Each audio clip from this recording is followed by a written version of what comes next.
Il faut bien que quelqu'un le fasse. Il faut bien que quelqu'un s'y mette.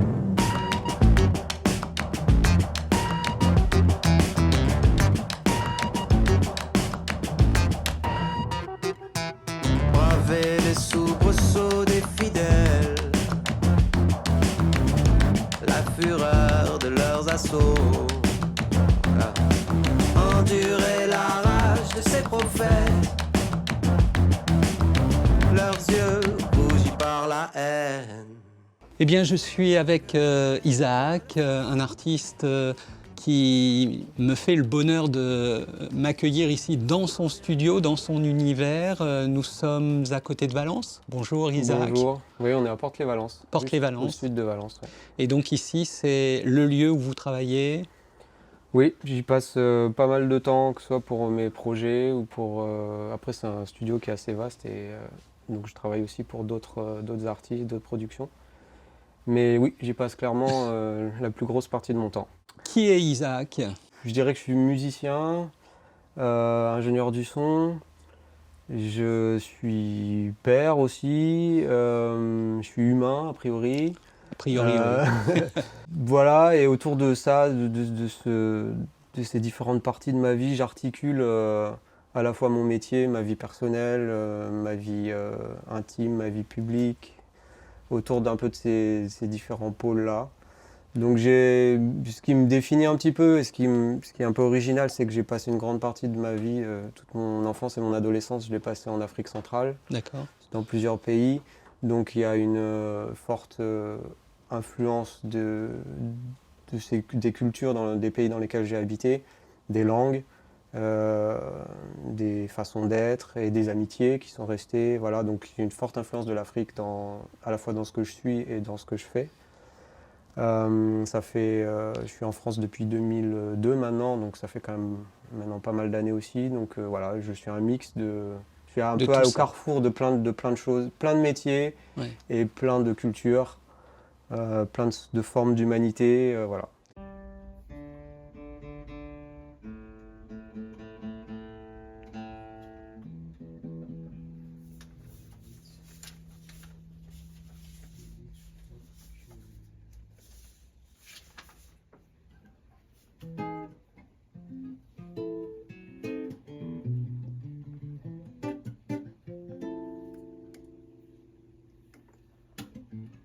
Plusieurs albums déjà à votre actif?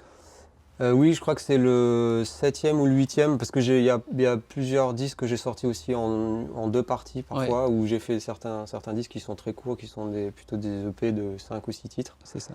Mais oui, je crois que c'est ma 7e ou 8e prod voilà, individuelle, enfin personnelle. Personnelle, c'est ça. Et cette production, c'est Vesper qui sort là? Qui sort le 20 octobre. Voilà. En vinyle, CD et numérique. Alors on va parler de cet album, Vesper. Alors deux chansons, d'ailleurs la première, c'est Absurde.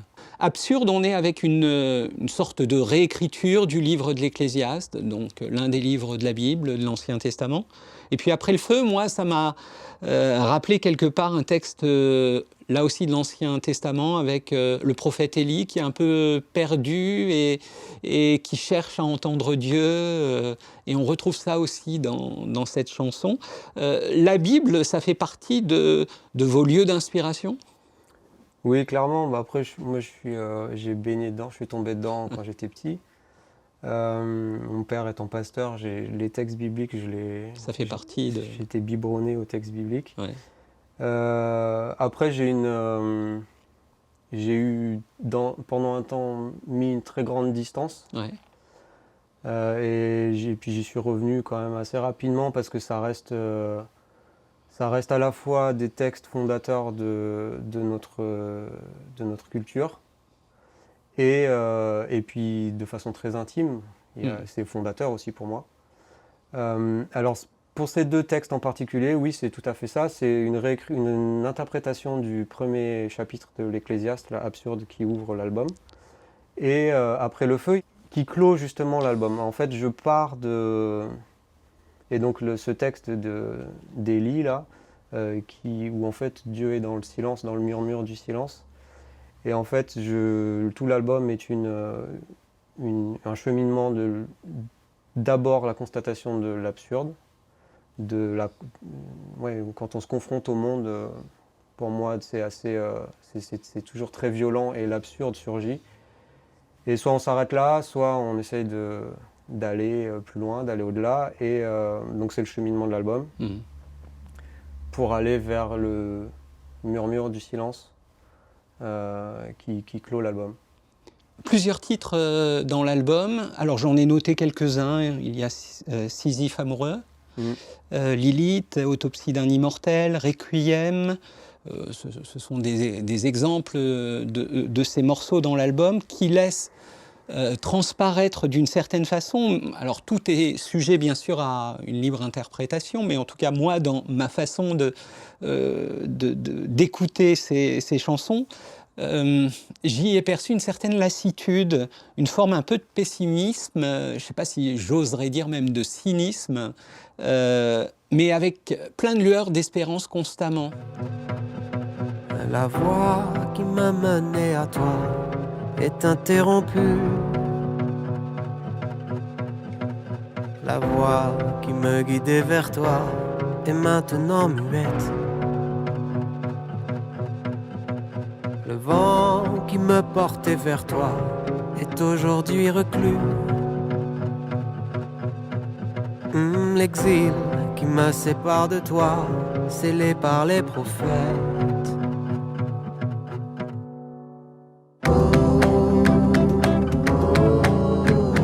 J'essaye encore, je marche encore, j'essaye encore, je marche encore. J'essaye encore, je marche encore, j'essaye encore, je marche encore. J'ai le sentiment que nous sommes dans un univers finalement, en écoutant les choses ainsi, de psaumes, parce qu'on oublie souvent de le dire, mais les psaumes, ce sont des cris, des expressions de doute, avec des jaillissements spirituels constants, mais voilà, moi j'aime dépeindre le livre des psaumes souvent comme un songbook de blues.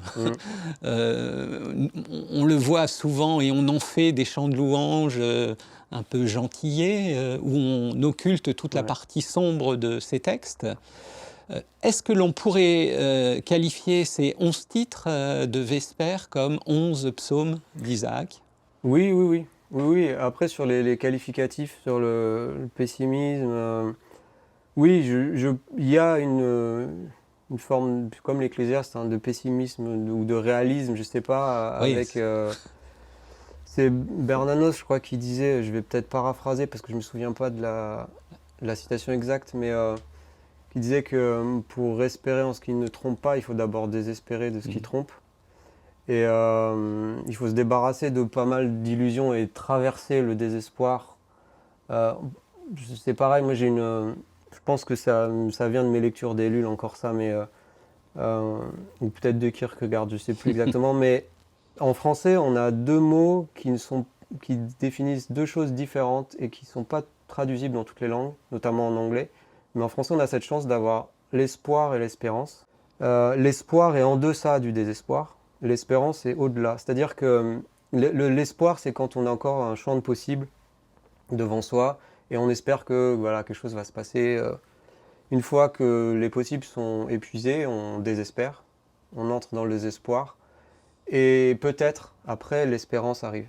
Mais ça reste quelque chose qui est au-delà et qui n'est pas certain. Et qui est de l'ordre à la fois du saut, de la décision. Et voilà, beaucoup de mes albums parlent de ça, et celui-là en particulier.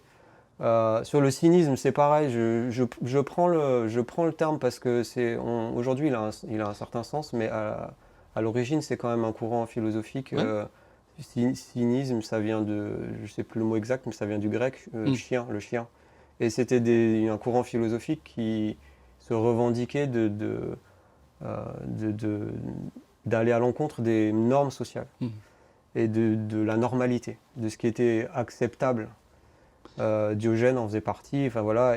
C'est une façon de dénoncer aussi des choses. C'est ça.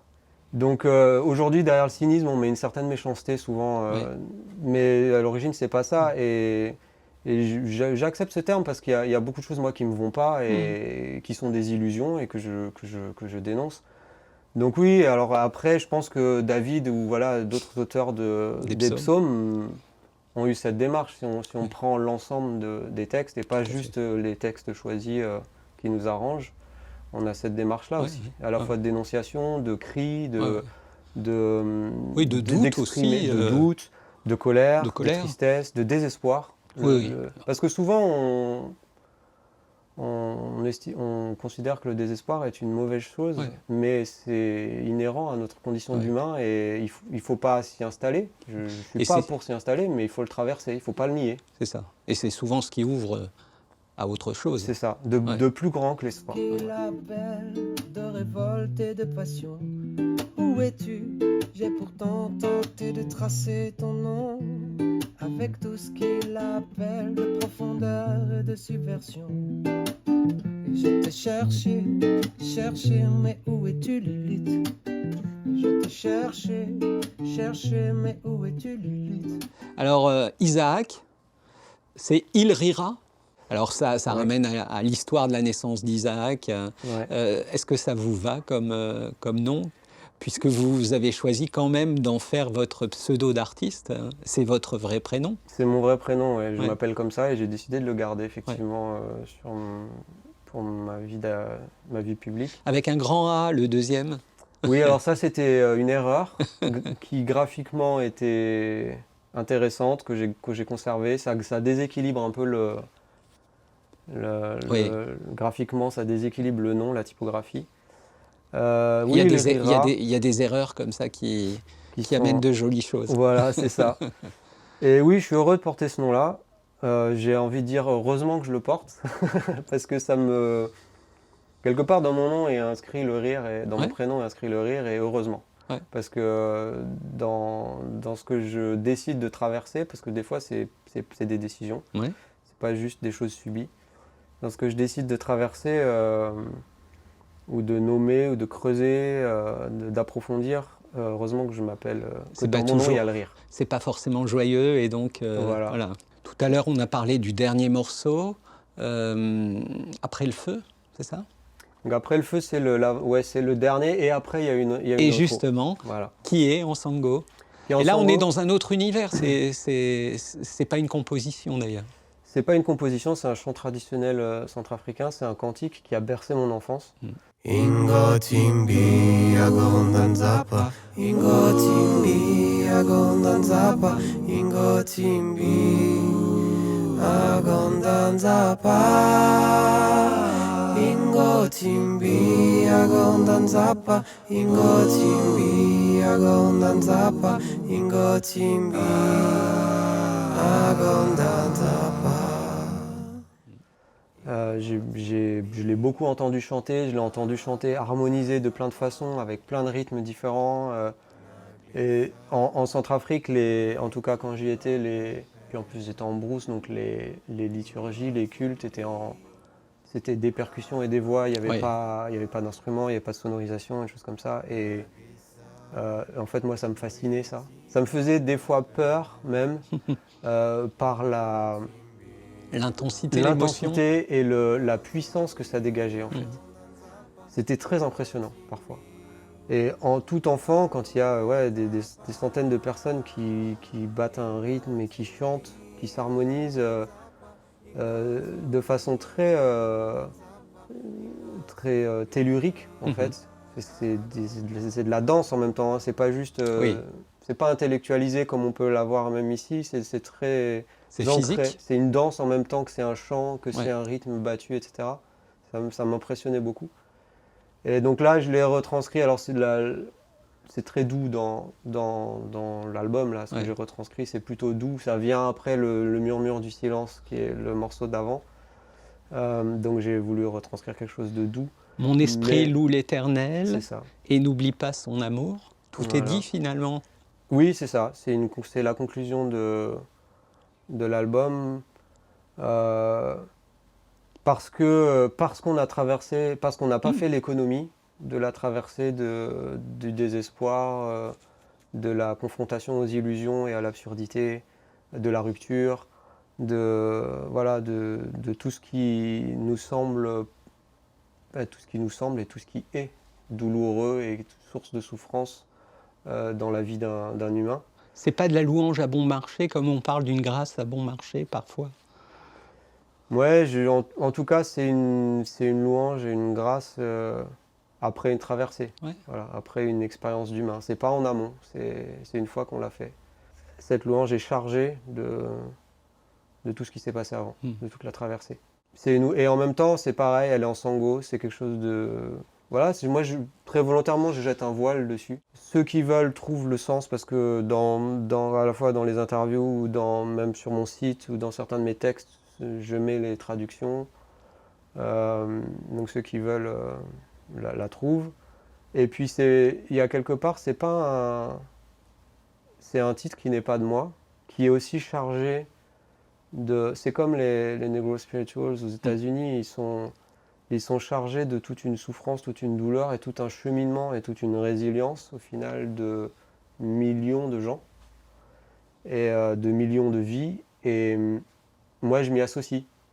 C'est pas moi, c'est une partie prenante de quelque chose qui existe, qui est là déjà. Presque une forme de respect. Oui, complètement.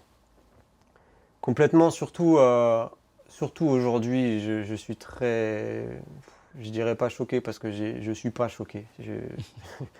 J'ai passé le cap d'être choqué. C'est ça, voilà. Mais je suis attristé, on va dire, de parfois de voir le pillage, la récupération, voilà, culturel aussi, hein, parce que j'ai parlé tout à l'heure de pillage de ressources ou voilà, d'énergie et de choses comme ça et de vie humaine ou voilà, très concrète, mais il y a aussi un pillage culturel et ça m'attriste et je veux énormément respecter la culture. Après, c'est une culture dans laquelle j'ai baigné, hein, qui est dans mes tripes, donc voilà, elle est en moi. Elle fait partie voilà. d'Isaac. Mais je la respecte énormément. Mais je la remets en question aussi. Hein, voilà, quand j'écris, dans mes chansons peut-être un peu moins parce que voilà, je creuse moins et je me permets pas de faire. J'ai pas fait d'album en sango par exemple. C'est juste des petits bouts. Mais peut-être que je le ferai. C'est aussi une marque de respect de critiquer. Ça veut dire qu'on considère la culture comme aussi une culture qu'on peut critiquer et qui a ce mérite-là d'avoir suffisamment d'assises et qui est là et qu'on considère, donc on peut aussi critiquer. Donc je me cache pas je m'empêche pas de la critiquer. Mais voilà, comme je critique la culture occidentale qui fait aussi partie de moi, parce que j'y vis, parce que mes parents sont français, et je respecte les gens et la culture qui est... Mais j'ai ce cynisme au sens originel du terme, qui est de remise en question et de ne pas accepter les normes comme argent comptant parce qu'elles sont là et voilà, on les accepte. Non, il y a toute une démarche à avoir continuellement si on veut pouvoir dépasser cette absurdité et peut-être ne pas rester dans la révolte. Je pense qu'il faut passer par la révolte. Le cynisme, c'est ça, hein, d'ailleurs. Il faut passer par la révolte. Mais c'est pareil, je pense qu'on ne peut pas s'y installer non plus. Et après, en tout cas, dans les relations interindividuelles, j'ai beaucoup de mal avec le mépris. Quand je ressens du mépris, c'est-à-dire des gens qui ont du mépris à l'égard d'autres gens ou à mon égard, ou des fois moi-même, hein, voilà, on n'est pas à l'abri. Hein. Mais quand je m'en aperçois, c'est quelque chose qui me fait faire un mouvement de recul très, très violent. Déjà venu, et je t'ai cherché, mais où es-tu Lilith? Et je t'ai cherché, mais où es-tu Lilith? Et je t'ai cherché, mais où es-tu Lilith? Et je t'ai cherché, mais où es-tu Lilith?